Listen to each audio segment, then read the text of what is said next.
take a while though, home to Australia eventually. Time now for my political panel, Nationals MP Dr Anne Webster and Shadow Assistant Minister for Treasury and Charities, Dr Andrew Leigh. Welcome to both of you. And just beginning on that breaking news, firstly to you, Andrew Leigh. Cricket Australia articulating what they plan to do with these players. They're going to go first to the Maldives or Sri Lanka and then try and make their way back to Australia with a chartered flight. Is that fair enough, or is that sort of, do you see that as any special treatment?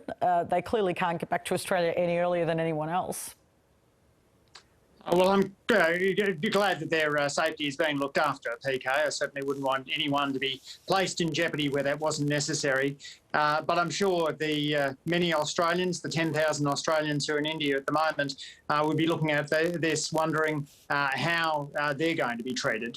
They've all got Australian passports, which say on them that the bearer should be afforded every assistance. And yet we've had this extraordinary couple of days where Scott Morrison has started off saying that he was going to criminalise returning Australians and now saying no one would be criminalised.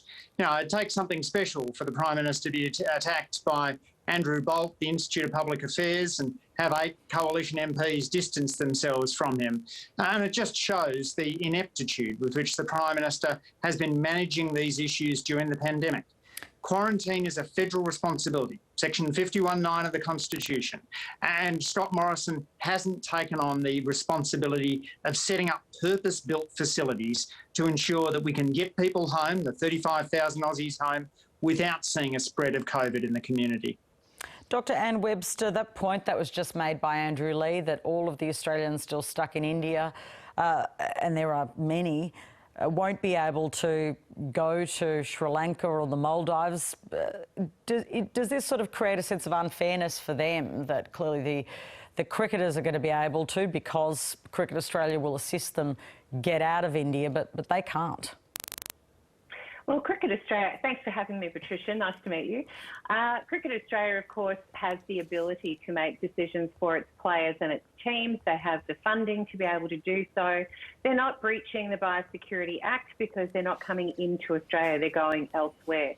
My suspicion is that that is possible for those who have the funds to be able to do that. But, yeah, obviously we absolutely feel for those 9,000 people currently I just want in India. Interrupt you. You're right.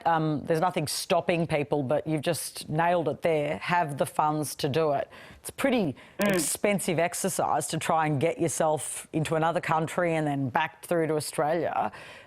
Means that a lot of Australians are being left in a pretty dire situation if they don't have the means. Look, absolutely. And my electorate in Mallee has had border closures that impacted on everyone's lives last year in ways that had obviously never been seen before. It hurts families, it hurts businesses, everybody feels it. We're just continuing to walk this unbelievable tightrope of COVID-19 management.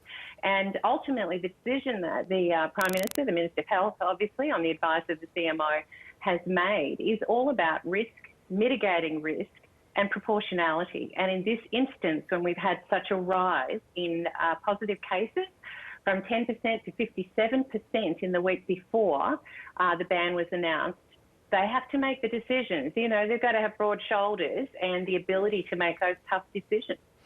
Andrew Leigh, is it just a case of tough decisions having to be made to ensure that Australians that are here remain safe? Patricia, Labor supports the temporary cessation of commercial flights, but we need to know what the plan is to look after Aussies in India. It's been suggested that we ought to be reaching out to help them get vaccinated. We ought to be putting in place more Australian assets to bring home stranded Aussies once that's safe to do so. The Air Force VIP fleet was used to ferry Matthias Cormann around Europe when he was going for the top job in the OECD. But it hasn't been deployed to bring 35,000 stranded Aussies back home. I've spoken to many people in the Indian community in my electorate who've said, well, what's the consistency given that India's per capita COVID rate is lower than Britain or the United States at other times? And the government owes it to Australians to be very clear as to why it's implemented this policy in the way that it has. Dr. Anne Webster, there are people in the coalition, I can go through the list, but you know who they are, who have been outspoken and said they're not comfortable with the ban on Australian citizens facing criminal charges or fines for coming back. Are you in that camp? Do you see how they feel? Well, I don't feel comfortable. I don't think there's anything comfortable about this. And, you know, again... But isn't it overreach then? If you don't feel comfortable, that's because it is uncomfortable, right? You don't feel comfortable because we've banned our own citizens coming home. I don't think so. I have to put a statement in there, though, Patricia, that I'm not part of the decision-making team. There's an awful lot of material and data that they're going through. We either trust our CMOs or we don't. And this advice is temporary pain.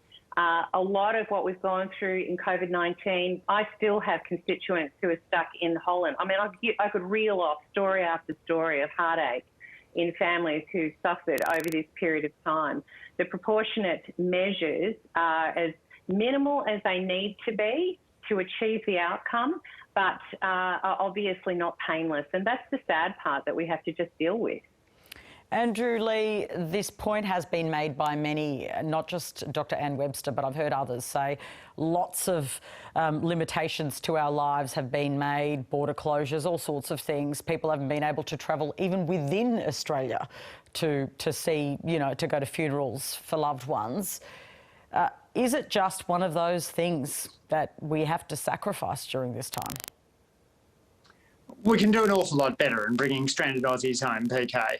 Now, right now, there's a family from Biloela sitting on Christmas Island, costing the Australian taxpayer millions. And yet the government won't consider using Christmas Island as a quarantine facility.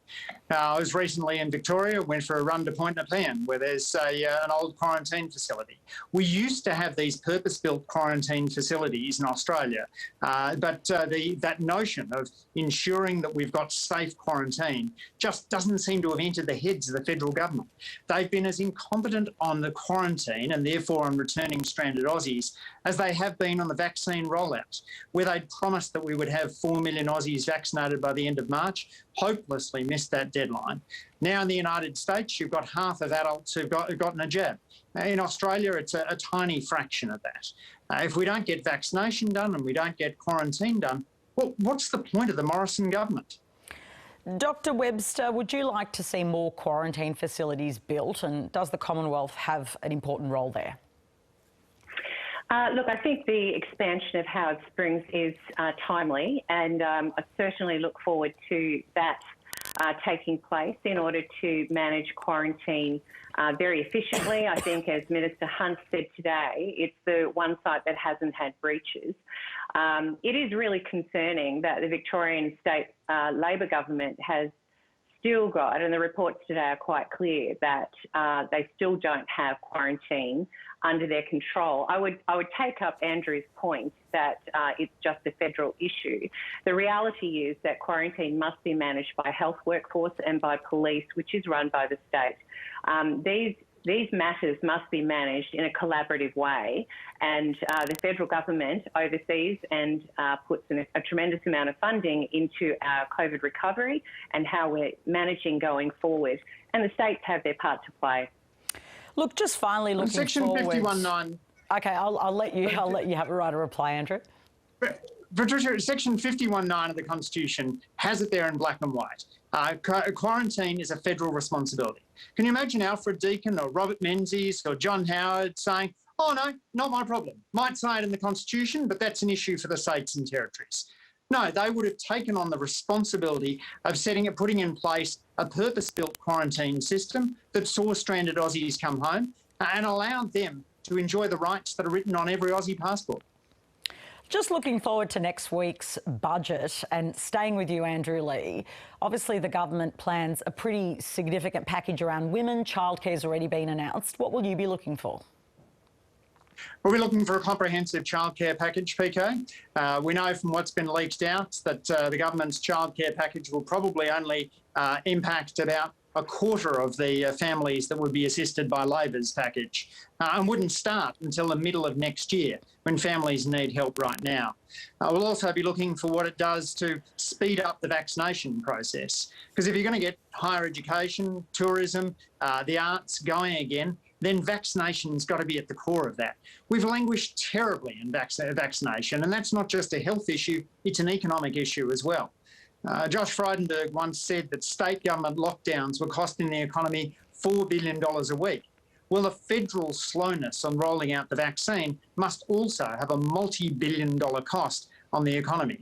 So we'll be looking for how they're going to deal with those issues, and whether they'll just use this as an excuse to go back to the Liberal well of tax cuts for millionaires and large corporations.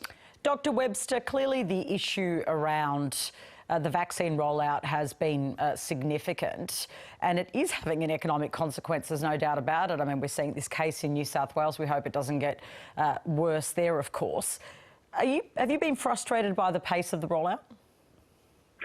Well, I think like many issues that we're facing through this COVID-19 pandemic and recovery, there are collaborative efforts that must be made between state governments, between federal government to ensure a smooth rollout. Well, we've had issues on all fronts, and we've also had an issue with people's confidence. My husband's a GP. I know the number of people who have cancelled appointments worried about blood clots. You know, the confidence level in the people of Australia needs to rise, and we all have a part to play in that, whether it's media, whether it's federal, whether it's state, because unwillingness to get the vaccine is actually, I think, a greater threat than how it's being rolled out right now. All right, I've got to leave it there. Thank you to both of you. Thank you. Thanks, Patricia. Thanks, Anne. Nationals MP Dr. Anne Webster there, and Shadow Assistant Minister for Treasury and Charities Dr. Andrew Leigh. That's